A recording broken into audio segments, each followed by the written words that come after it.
당신은 믿을 수 있을까? 끝내 단 한 번도 패하지 않았다고 불린 장수가 어떤 밤에는 숨을 고르고 검은 기도를 올렸다는 사실을 그 이름은 좋은 전장의 안개를 가르며 아두를 품고 포위를 찢어낸 창의 거장이었다. 그런데 만약 그 완벽에 금이 가는 순간이 있었다면 어떨까? 서량의 폭풍 마초 조조의 방패 전위 그리고 전신으로 불린 여포 그 셋이 차례로 조은 앞에 섰다면 역사는 다른 색으로 번졌을지 모른다. 오늘 밤 우리는 그 가능성의 심연을 따라 내려간다. 용기와 공포의 경계에서 끝까지 보고 싶다면 채널 구독과 알림 설정을 눌러라.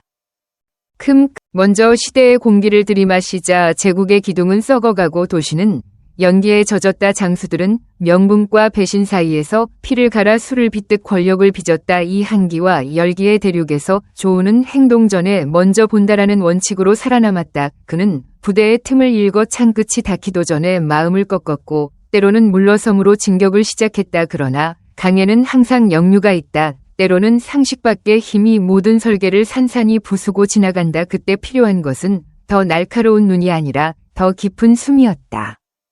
서쪽에서 모래와 함께 달려오는 이름이 있었다. 마초. 그는 말을 타면 그림자가 먼저 도착했고 창을 들면 적의 심장이 먼저 흔들렸다. 사막의 건조한 바람과 산맥의 억센 기세가 그의 혈관을 채웠다. 동관에서 그는 대군의 정예를 파고들어 물줄기를 뒤집었고 적의 지휘관조차 삶을 위해 허리를 낮추게 했다. 그의 장점은 빠름만이 아니었다. 싸움의 리듬을 잡아채서 상대가 생각하기 전에 이미 결말을 밀어넣는 능력. 그것이 마초의 진짜 공포였다. 조은이 맞설 때 가장 먼저 꺾어야 할 것은 창이 아니라 그 리듬이었다.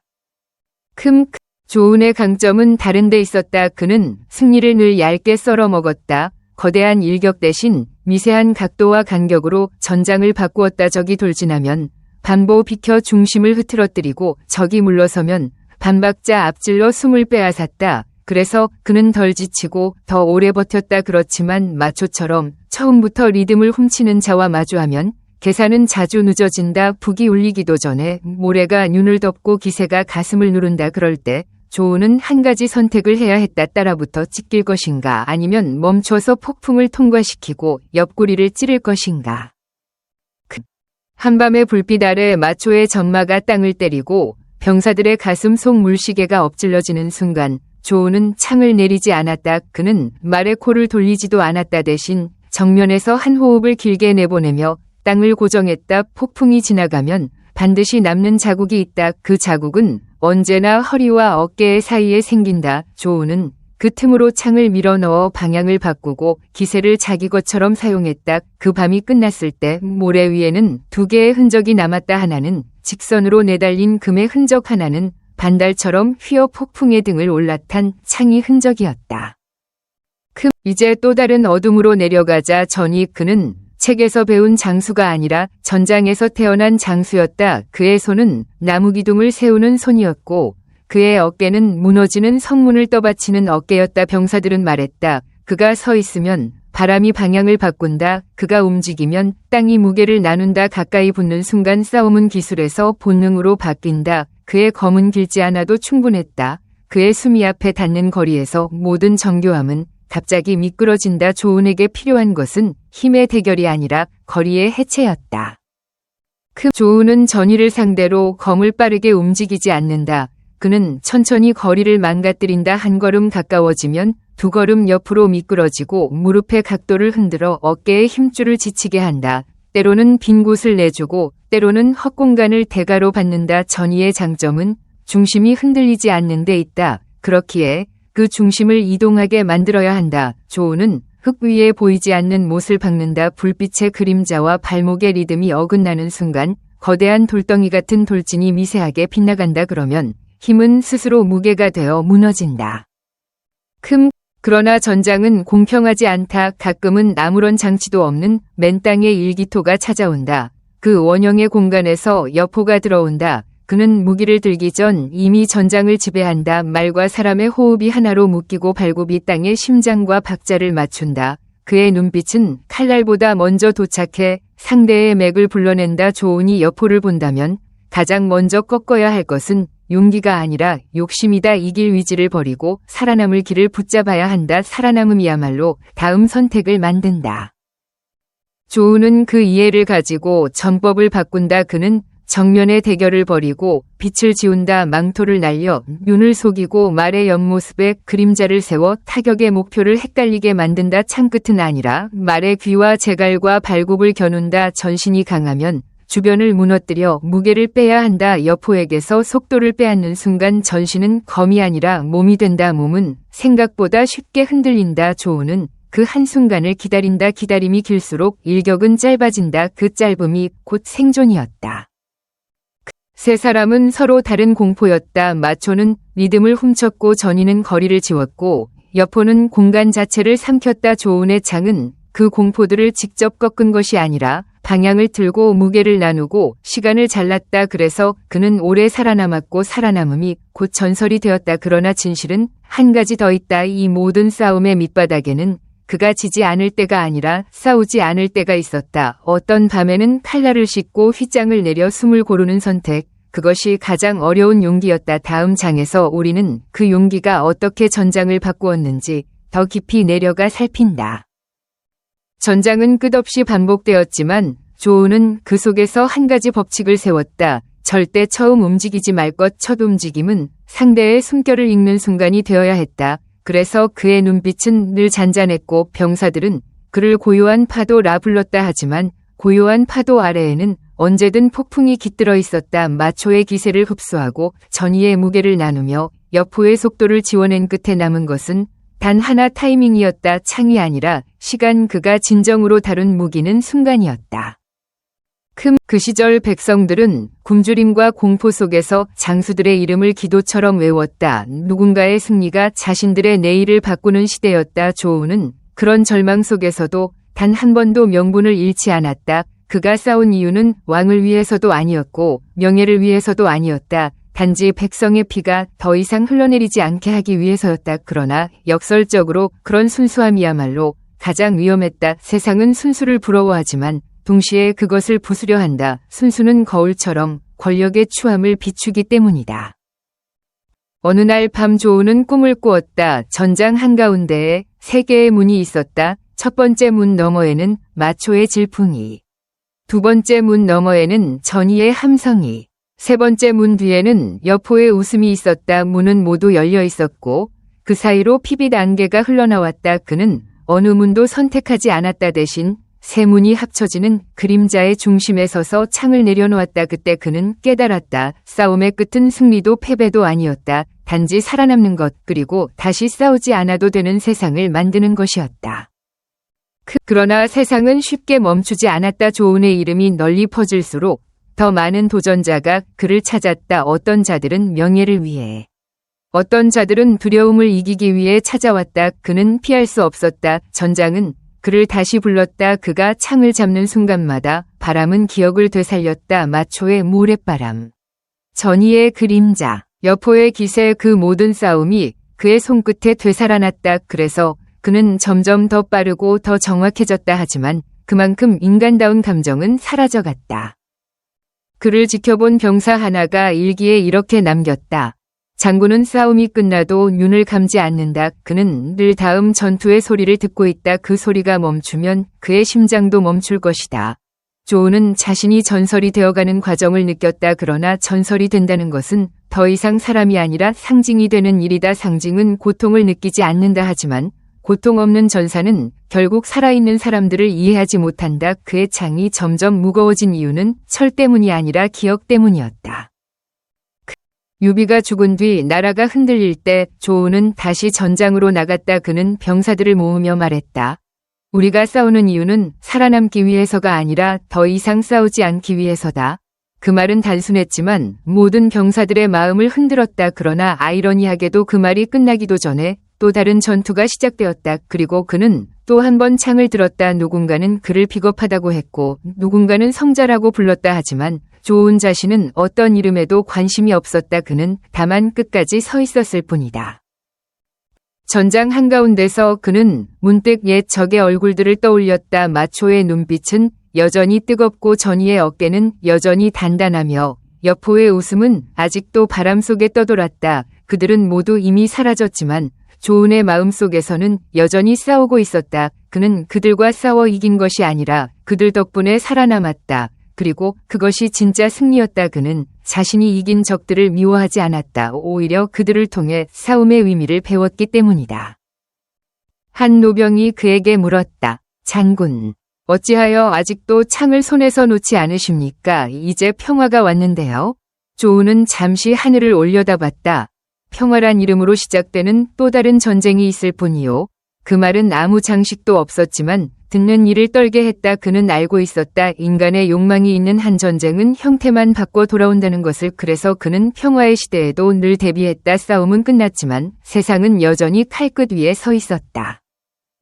그는 노년이 되어도 매일 새벽 검을 들었다. 그러나 그 검 끝은 더 이상 적을 향하지 않았다. 그는 뜰에 나무를 향해 천천히 휘둘렀다. 나무의 가지가 흔들리고 잎이 떨어질 때마다 전장의 기억이 조금씩 씻겨 내려갔다. 어떤 날은 창이 무겁게 느껴졌고 어떤 날은 바람처럼 가벼웠다. 사람들은 말했다. 조우는 여전히 불패다. 하지만 그는 속으로 웃었다. 이제 그는 싸우지 않기 때문에 불패였다. 패할 싸움 자체를 만들지 않았기 때문이다. 마지막 전투가 끝난 밤 그는 텐트 안에서 조용히 앉아 있었다. 밖에서는 병사들의 환호가 들려왔다. 그러나 그는 아무 말도 하지 않았다. 손바닥 위에는 오래된 상처 하나가 있었다. 그것은 마초의 창끝이 스쳐간 자국이었다. 그는 그 자리를 쓰다듬으며 중얼거렸다. 승리란 결국 상처를 남기는 일이지. 그날 밤 조우는 처음으로 창을 벗삼아 잠이 들었다. 그리고 꿈속에서 세 명이 옛적이 미소를 지었다. 그들은 더 이상 적이 아니었다. 단지 같은 시대를 견딘 사람들일 뿐이었다. 새벽의 안개가 걷히자 조우는 조용히 말을 탔다. 그는 더 이상 젊지 않았고 창끝도 무겁게 느껴졌지만 눈빛은 여전히 맑았다. 먼 산 위로 떠오르는 해를 보며 그는 속삭였다. 이제 전장은 나의 뒤에 있다. 그러나 그 순간 멀리서 북소리가 울렸다. 세상은 다시 요동치고 있었다. 전쟁은 사라지지 않았다. 다만 이름을 바꾸어 돌아왔을 뿐이었다. 그는 고개를 숙여 한숨을 쉬었다. 이제는 다른 이들이 싸울 차례구나. 하지만 그의 손은 무의식적으로 창을 찾았다. 습관이자 운명이었다. 조운이 머물던 작은 진영에 젊은 병사가 찾아왔다. 그는 떨리는 목소리로 말했다. 장군. 저는 당신처럼 싸우고 싶습니다. 강하고 용감하게요.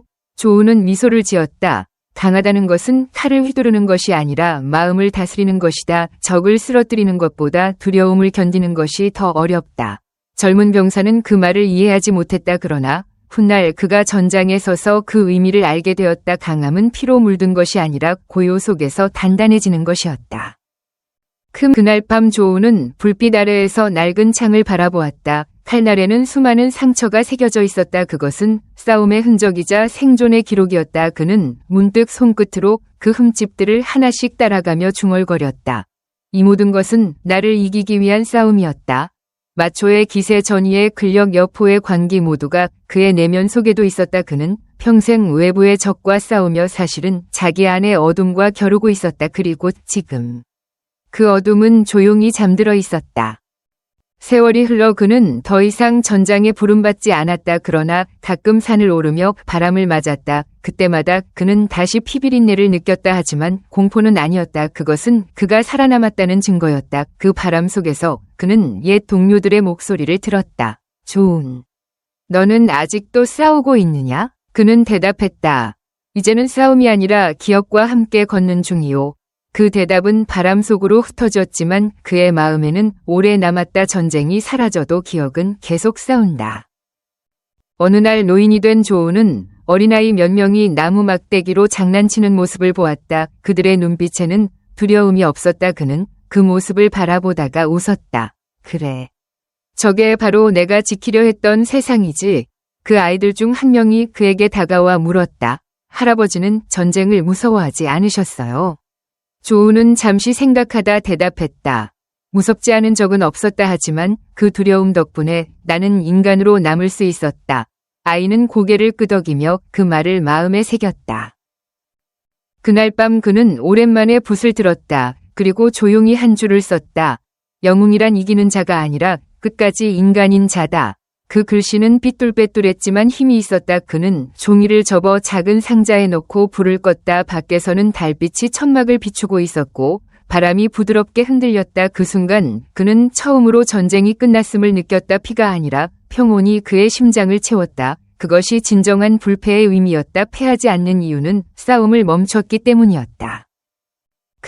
그러나 세상은 여전히 그의 이름을 전설로 만들었다. 사람들은 그의 싸움만 기억했다. 그가 흘린 피와 창의 궤적을 노래로 남겼다. 그러나 그 누구도 알지 못했다. 진짜 전설은 싸움이 아니라 멈춤에 있었다. 불패란 패하지 않음이 아니라 싸움을 넘어선 상태였다. 그가 남긴 창술의 비밀은 기술이 아니라 철학이었다. 조우는 마지막 제자에게 말했다.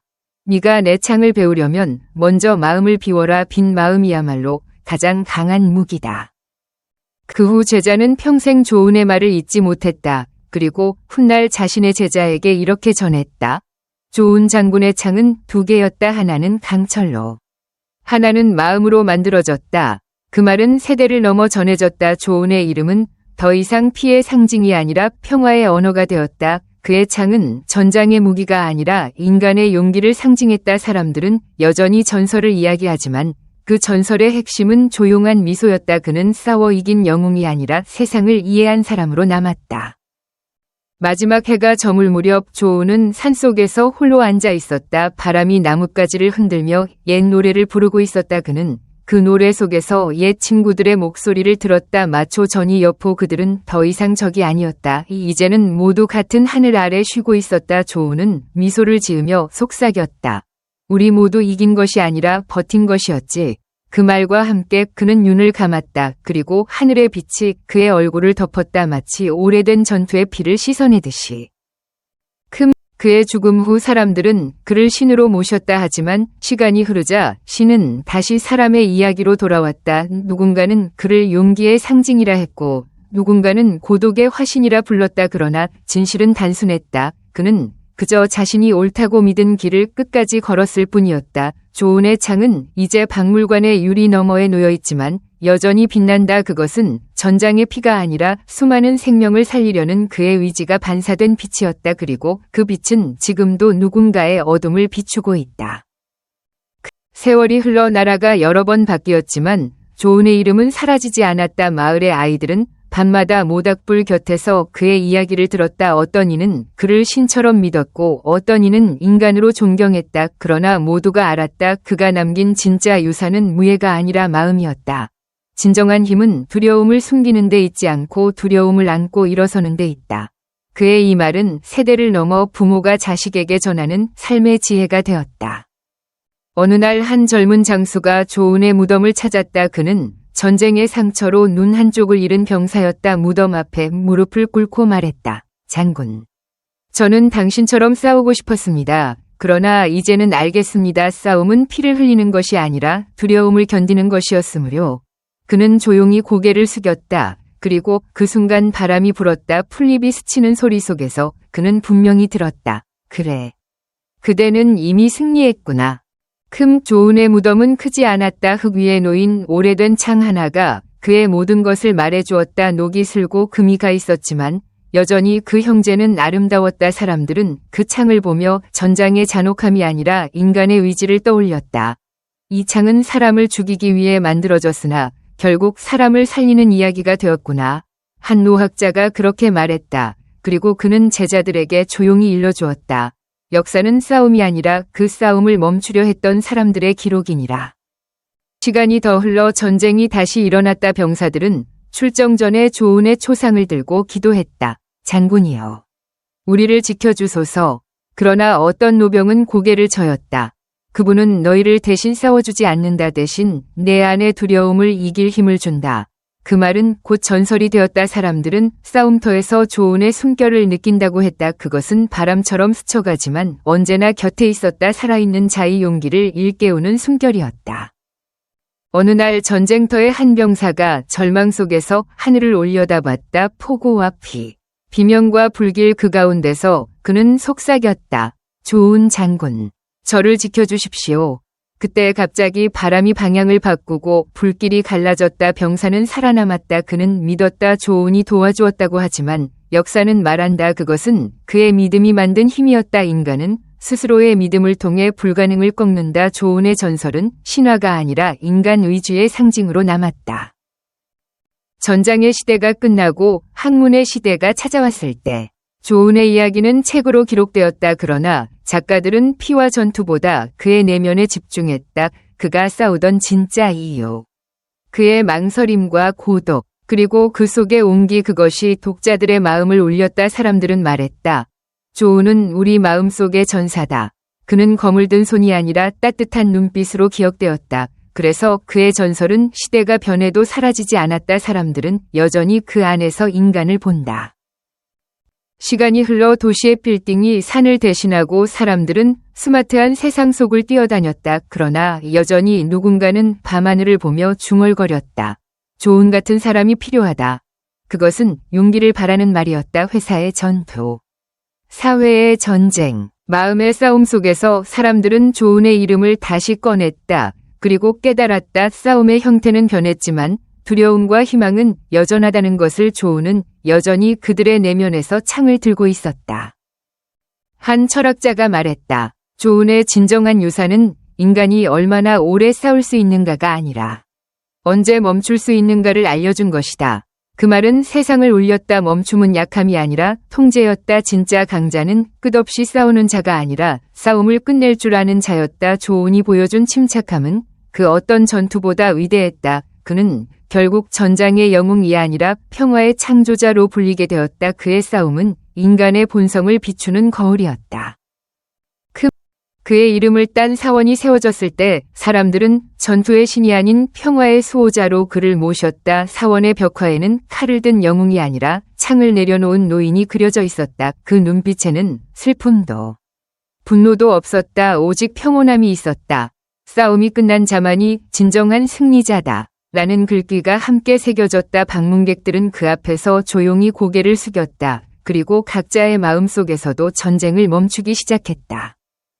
세상이 완전히 변하고도 수천 년이 지난 후 고고학자들이 옛 묘지를 발굴하다가 낡은 금속 조각 하나를 발견했다. 검게 변한 철 조각이었다. 분석 결과 그것은 조은의 창이 일부였다. 연구자들은 그 조각을 손에 들고 오래 바라봤다. 그것은 단순한 무기가 아니었다. 한 인간이 남긴 신념의 파편이었다. 그리고 그 순간 그들은 느꼈다. 전쟁이 사라져도 용기는 남는다고. 인간은 싸움을 잊을 수는 없지만 용기를 기억함으로써 다시 인간이 된다고. 고고학자들은 그 조각을 박물관에 전시했다. 유리 케이스 속의 녹슨 철은 빛을 받으면 은은한 파란색으로 반사되었다. 사람들은 그 앞에 서서 오랫동안 침묵했다. 어떤 이는 눈을 감고 기도했고 어떤 이는 손을 모아 속삭였다. 이건 단지 창이 아니다. 인간의 의지다. 그 순간 전쟁의 잔혹함은 사라지고 오직 한 가지 감정만 남았다. 경외였다. 그날 이후 박물관에는 매일 수많은 방문객이 몰려들었다. 그리고 모두가 같은 말을 했다. 우리는 여전히 조은의 시대를 걷고 있다. 한 소년이 그 유리 앞에서 어머니에게 물었다. 엄마, 이 사람은 왜 싸웠어요? 어머니는 잠시 말이 없었다. 그러다 천천히 대답했다. 그는 싸우기 위해 싸운 게 아니란다. 싸움을 끝내기 위해 싸웠지. 소년은 고개를 끄덕였지만 눈에는 여전히 호기심이 남아있었다. 그는 속으로 다짐했다. 언젠가 자신도 세상을 지킬 수 있는 사람이 되겠다고. 그렇게 또 한 명의 작은 전사가 태어났다. 전쟁은 사라졌지만 용기의 씨앗은 계속 자라났다. 밤이 되면 박물관의 불빛이 꺼지고 어둠이 유리를 덮었다. 그러나 이상하게도 조은의 창 조각은 희미하게 빛났다. 그것은 마치 누군가의 숨결처럼 깜빡였다. 경비원은 그 빛을 볼 때마다 마음이 편안해진다고 말했다. 그건 싸움의 불빛이 아니에요. 누군가를 지키려는 마음의 불빛이죠. 사람들은 그 이야기를 듣고 더 많이 찾아왔다. 조은은 다시 세상 속으로 돌아왔다. 피가 아닌 평화의 상징으로. 시간이 지나며 학자들은 그의 전투 기록을 새로 해석하기 시작했다. 그들은 조은이 단순히 강했던 것이 아니라 심리의 천재였음을 발견했다. 그는 상대의 두려움을 읽고 그 틈에 들어갔다. 싸움은 창으로 하는 것이 아니라 마음으로 하는 것이었다. 그가 전장에서 이긴 이유는 적을 죽였기 때문이 아니라 적의 분노를 잠재웠기 때문이었다. 그의 싸움은 끝없는 파괴가 아니라 절제의 예술이었다. 진정한 용기는 폭발이 아니라 침묵이었다. 조은의 이야기는 드라마와 영화로 만들어졌다. 그러나 감독들은 피보다 눈빛에 집중했다. 전장의 소리보다 그의 숨소리를 담았다. 관객들은 울었다. 왜냐하면 그 속에서 인간의 불안과 희망을 모두 보았기 때문이다. 그의 창은 더 이상 무기가 아니라 거울이었다. 관객들은 자신을 비춰보았다. 나는 무엇을 위해 싸우고 있는가? 나는 언제 멈출 수 있을까? 그 질문이 스크린을 넘어 현실로 스며들었다. 한 젊은 병사가 다큐멘터리를 보고 편지를 남겼다. 좋은 장군. 저는 더 이상 두렵지 않습니다. 싸움터에 나가더라도 제 마음은 흔들리지 않을 겁니다. 당신이 가르쳐 주신 대로 싸움은 누군가를 죽이기 위한 것이 아니라 지키기 위한 것이니까요. 그 편지는 많은 사람들에게 공유되었다. 그리고 그 병사는 살아 돌아왔다. 그는 말했다. 전쟁터에도 평화는 있었다. 그것은 두려움을 이긴 순간 내 안에서 피어났다. 사람들은 그의 말을 조용히 새겼다. 세월이 흘러 조은의 전설은 철학의 언어로 번역되었다. 대학 강의실에서 교수는 말했다. 조은은 칼을 들고 싸운 철학자였다. 그는 행동으로 인간의 본성을 증명했다. 학생들은 조용히 들었다. 그리고 누군가는 일기에 이렇게 적었다. 조은은 우리에게 싸움의 미학을 가르쳤다. 그러나 더 깊이 들어가면 그것은 멈춤의 미학이었다. 강의가 끝난 뒤 강의실은 고요했다. 그 고요 속에서 누군가의 마음이 조용히 변하고 있었다. 한노 교수는 연구를 마치며 마지막 논문에 이렇게 썼다. 조은은 불패의 장수가 아니라 불굴의 인간이었다. 그의 강함은 근육이 아니라 신념이었다. 신념은 무기가 아니라 빛이었다. 그 논문은 세계의 여러 나라의 언어로 번역되었다. 그리고 각기 다른 문화 속에서도 사람들은 공감했다. 조은의 이야기는 시대와 국경을 넘어 인간 본성의 진실을 전했다. 싸움과 평화는 적이 아니라 서로를 완성하는 두 얼굴이었다. 그의 이야기를 들은 한 화가는 그림을 그렸다. 캔버스에는 전쟁의 잿빛 대신 새벽의 푸른 빛이 번졌다. 가운데에는 창을 내려놓은 남자가 서 있었다. 그의 뒤로는 타오르는 불이 아니라 고요한 강물이 흐르고 있었다. 화가는 말했다. 이 그림의 제목은 마지막 전투입니다. 하지만 그는 싸우지 않습니다. 그는 단지 바라보고 있습니다. 사람들은 그 그림 앞에서 오래 서 있었다. 그리고 모두 같은 말을 했다. 진짜 전쟁은 이제 끝났구나. 그림은 전 세계를 돌며 전시되었다. 사람들은 각자의 언어로 그 이름을 불렀지만 뜻은 하나였다. 평화를 지킨 자. 그때 누군가 말했다. 조은은 승리자가 아니라 증인이었다. 인간이 어디까지 어둠을 견딜 수 있는지, 그리고 다시 빛을 찾을 수 있는지를 보여준 사람. 사람들은 고개를 끄덕였다. 그의 삶은 완벽하지 않았지만 완전했다. 그리고 그 완전함은 싸움의 끝이 아니라 이해의 시작에서 태어났다. 조은의 시대는 끝났지만 그의 이야기는 아직도 계속되고 있었다. 그 후 세상은 다시 수백 년을 흘렀다. 문명은 전쟁을 잊은 듯 조용했고 사람들은 편안한 일상 속에 살았다. 그러나 조은의 이름은 여전히 학교의 역사책에 남아있었다. 아이들은 시험을 위해 외웠지만 몇몇은 그 이야기를 진심으로 궁금해했다. 한 소녀가 교사에게 물었다. 선생님, 조은은 왜 그렇게 끝까지 싸웠나요? 교사는 미소 지으며 답했다. 그는 싸우기 위해 싸운 것이 아니라 언젠가 싸움이 필요 없는 세상을 꿈꾸었기 때문이지. 그 대답은 소녀의 가슴 속에 오래 남았다. 그 소녀는 자라서 작가가 되었다. 그녀는 조은의 이야기를 새로 썼다. 그러나 피와 전투 대신 인간의 감정을 중심에 두었다. 그녀의 책 제목은 창을 내려놓은 사람이었다. 책 속의 조은은 전설적인 장수가 아니라 고독한 인간으로 그려졌다. 싸움 뒤의 침묵, 전우를 잃은 슬픔, 그리고 끝없는 책임감, 그것들이 독자들의 마음을 울렸다. 사람들은 말했다. 우리가 진짜로 배우고 싶은 건 싸움이 아니라 용서다. 그녀의 책은 세상의 평화를 말하는 불씨가 되었다. 책이 널리 퍼지고 나서 어느 기자가 작가에게 물었다. 왜 굳이 전쟁 이야기를 다시 쓴 겁니까? 그녀는 잠시 생각하다 대답했다. 조은의 이야기는 전쟁이 아니라 인간에 대한 이야기이기 때문이에요. 그는 싸우면서도 결코 사람을 잊지 않았어요. 그의 진짜 적은 칼을 든 자들이 아니라 마음의 어둠이었죠. 기자는 그 대답을 기사 제목으로 썼다. 그의 전장은 인간의 마음이었다. 그리고 그 문장은 세상에 퍼졌다. 그 기사를 본 수많은 사람들은 SNS에 이렇게 썼다. 우리 각자에게도 전장이 있다. 두려움, 분노, 욕심, 절망. 그러나 조은처럼 한 발 물러서서 바라본다면 우리는 그 전장을 이길 수 있다. 사람들은 그의 이야기를 통해 스스로를 위로했다. 그리고 서로를 격려했다. 어떤 이는 말했다. 나는 더 이상 싸우지 않겠다. 또 다른 이는 말했다. 나는 나 자신을 이길 것이다. 조은의 이름은 다시 살아났다. 이번엔 인간의 마음속에서. 그 즈음 한 다큐멘터리 감독이 조은을 주제로 영화를 만들었다. 그는 거대한 전투 장면 대신 조은이 혼자 앉아있는 장면을 길게 담았다. 불빛 아래 그의 그림자가 흔들리고 있었다. 감독은 말했다. 이 장면이야말로 진짜 싸움의 모습이다. 그는 세상을 향해 창을 들지 않았다. 오히려 자신을 향해 들었다. 관객들은 그 장면에서 숨을 죽였다. 그것은 피보다 더 강한 감정이었다. 싸움의 끝에 남은 것은 고독이었고 그 고독 속에 평화가 있었다. 영화가 끝난 후 한 노인이 일어나 말했다. 나는 젊은 시절 군인이었소. 전쟁에서 살아남았지만 아직도 악몽을 꾼다. 그런데 방금 그 영화를 보고 처음으로 마음이 편안해졌소. 조은은 나에게 말해준 것 같았소. 너는 이미 충분히 싸웠다. 이제 쉬어도 된다고. 그의 눈에는 눈물이 맺혀 있었다. 관객들은 조용히 박수를 쳤다. 그것은 단순한 감상이 아니라 공감이었다. 모두가 각자의 싸움을 안고 있었고 이제는 멈추는 법을 배우고 있었다. 시간이 흘러 조은은 신화에서 다시 사람으로 내려왔다. 더 이상 완벽한 영웅이 아니었다. 그는 두려움을 느끼고 때로는 흔들리고 가끔은 후회하는 인간으로 재해석되었다. 그러나 아이러니하게도 사람들은 그런 조은을 더 사랑했다. 그가 우리와 같았기 때문이다. 완벽한 신보다 불완전한 인간이 더 많은 이 마음을 움직였다. 조은의 전설은 그렇게 새로 태어났다. 피의 냄새 대신 인간의 향기로. 그의 이야기는 이제 학교의 교과서가 아닌 사람들의 일상 속 속담이 되었다. 조은처럼 기다려라. 조은처럼 멈춰라. 조은처럼 두려움을 이겨라.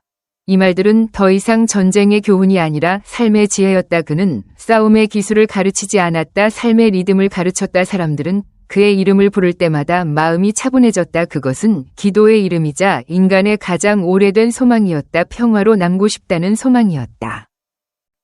어느 날 저녁 한 아이가 TV를 보며 물었다. 엄마, 조은은 지금 어디 있어요? 엄마는 미소 지으며 대답했다. 그는 내 안에 있단다. 네가 무서움을 이기고 친구를 도울 때. 그 순간 조은이 너와 함께 있는 거야. 아이는 잠시 생각하다 고개를 끄덕였다. 그리고 속삭였다. 그럼 내일도 조은이랑 같이 놀아야지. 엄마는 웃었고. 그 웃음 속에서 조은의 전설은 또 한 번 이어졌다. 그렇게 그는 여전히 살아있었다. 세상이 바뀌고 사람들의 언어가 달라져도 조은의 이야기는 사라지지 않았다. 누군가는 그를 전사라 부르고 누군가는 철학자라 불렀다. 그러나 모두가 동의했다. 그는 끝까지 인간으로 남은 자였다. 그의 이름은 시대를 넘어 인간의 마음속 깊은 곳에 뿌리내렸다. 그리고 지금도 어딘가에서 누군가 두려움에 맞설 때 그 마음의 가장 깊은 곳에서 조용히 들려오는 목소리가 있다. 두려워하지 마라. 싸움이 끝나면 평화가 온다. 그것이 바로 조은의 마지막 가르침이었다. 밤하늘의 별빛 아래 조은의 이름을 새긴 작은 비석이 있었다. 아무도 모르게 세워진 그 돌에는 단 한 줄만 적혀 있었다. 그는 세상을 위해 자신을 이겼다. 사람들은 그 문장을 읽으며 고개를 숙였다. 그 말 속에는 전쟁도 피도 칼도 없었다. 오직 인간의 마음만 있었다. 누군가는 그 비석 앞에서 울었고 누군가는 미소 지었다. 그리고 모두가 느꼈다. 싸움의 시대는 지나갔지만 조은의 뜻은 여전히 우리 안에서 살아 숨쉬고 있음을. 금이 그 비석 앞에 향을 피우며 말했다. 조은은 부처가 아니지만 깨달은 자였소. 그는 싸우되 집착하지 않았고 이기되 자만하지 않았소. 그것이 진정한 도의 길이요. 그 말은 산속의 바람을 타고 퍼져나갔다. 그리고 사람들의 마음속에 남았다. 조은의 길은 무예의 길이 아니라 깨달음의 길이었다. 그는 창으로 세상을 바꾼 것이 아니라 마음으로 세상을 비추었다. 그의 싸움은 인간의 탐욕과 공포를 넘어선 영혼의 전투였다. 그날 밤 산 아래 마을의 노인들이 모닥불 옆에 모여 이야기를 나누었다. 젊은 시절엔 싸움이 전부였지 하지만 지금 생각해보면 그건 허상일 뿐이야. 진짜 용기는 싸우지 않는 데 있더군. 한 노인이 말했다. 다른 노인이 고개를 끄덕였다. 그래.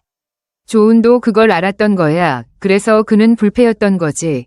모닥불이 타오르며 하늘로 불꽃이 흩어졌다. 그 불빛은 마치 조은의 창처럼 반짝였고 어둠 속에서도 길을 잃지 않았다. 조은의 이야기는 더 이상 영웅담이 아니었다. 그것은 인간의 본성과 평화의 본질을 탐구하는 하나의 철학이 되었다. 학자들은 그의 전략을 시간의 예술이라 불렀다. 기다림과 순간의 결단. 그리고 포기의 균형. 그 철학은 오늘날 리더십 교과서에도 실렸다. 조은은 기다림으로 승리했다. 라는 문장은 전 세계 대학 강의실에서 인용되었다. 그의 이야기는 더 이상 옛날의 전쟁이 아니라 오늘의 삶을 말하고 있었다. 한 CEO는 위기 속에서 직원들에게 말했다. 우리 회사는 지금 전쟁터에 있습니다. 하지만 우리는 조은처럼 싸워야 합니다. 속도보다 방향이 중요합니다. 감정보다 냉정이 필요합니다. 그 말은 직원들의 마음에 불을 붙였다. 그들은 창이 아닌 생각으로 싸웠고 결국 회사를 지켜냈다. 나중에 그 CEO는 회의록에 이렇게 적었다. 나는 역사책이 아닌 마음속에서 조언을 배웠다. 그는 내게 리더가 무엇인지를 가르쳐 주었다. 세상은 여전히 혼란스러웠다. 경쟁과 욕망이 새로운 전장을 만들었다. 하지만 사람들은 이제 알고 있었다. 진짜 싸움은 남이 아니라 자기 자신과의 싸움이라는 것을. 조언의 이야기는 그들에게 평정심을 주었다. 이기려 하지 말고 이해하라. 이 한 문장은 수많은 사람들의 좌우명이 되었다. 그 말은 피로 물든 구호가 아니라 삶의 이정표였다. 전쟁의 소음 대신 마음의 침묵 속에서 사람들은 진정한 평화를 배워갔다. 그의 전설은 마침내 하나의 신화가 아닌 하나의 마음이 되었다. 누군가는 조은을 불패의 장수라 불렀고 누군가는 침묵의 스승이라 불렀다. 그러나 진실은 둘 다였다. 그는 싸우되 싸움에 잠식되지 않았다. 그는 이기되 자신을 잃지 않았다. 그 균형이야말로 인간이 도달할 수 있는 가장 높은 경지였다. 그의 이야기는 세상에 묻는다. 너는 싸움 속에서도 자신을 지킬 수 있는가? 그 질문은 지금도 수많은 이의 가슴을 울린다. 수천 년 후 인류는 다시 평화를 잃고 또 다른 전쟁을 맞았다. 그때 한 병사가 조은의 기록을 읽었다. 그는 전투 전날 밤 일기에 이렇게 썼다. 내일 나는 싸운다. 그러나 이기기 위해서가 아니다. 내가 지키려는 사람들을 위해서다. 두려움이 나를 삼킬 때 나는 조은을 떠올릴 것이다. 그는 다음날 전투에서 살아남았다. 그리고 전우들에게 말했다. 조은은 신이 아니었다. 그러나 신보다 인간다웠다. 그 말은 군 전체를 울렸다. 전쟁이 끝나고 세상이 다시 평화를 찾았을 때 사람들은 조은의 이름을 새긴 기념비를 세웠다. 그 기념비에는 칼도 창도 그려져 있지 않았다. 오직 두 손을 모은 사람의 모습만 있었다. 그 아래에는 이렇게 새겨져 있었다. 힘이 아니라 마음으로 세상을 지킨 자. 조은. 그 문장은 단순했지만 강렬했다. 사람들은 그 앞에서 전쟁의 역사를 떠올리고 다시 다짐했다. 싸움이 아닌 이해로 세상을 지키자고. 그것이 그의 진짜 유산이었다. 그리고 마침내 조은의 이야기는 한 문장으로 남았다. 그는 싸움을 멈춤으로써 세상을 구했다. 그 문장은 세월이 흘러도 변하지 않았다. 사람들은 여전히 그 문장을 읽으며 스스로에게 물었다. 나는 언제 싸움을 멈출 수 있을까? 그리고 그 질문이 끝없이 이어지는 한 조은의 이야기도 끝나지 않았다. 그의 창은 녹슬었지만 그의 정신은 여전히 반짝였다. 싸움의 시대가 끝나도 용기의 시대는 계속되었다. 그리고 그 빛은 지금 이 순간 우리 안에서도 조용히 살아 숨쉬고 있다.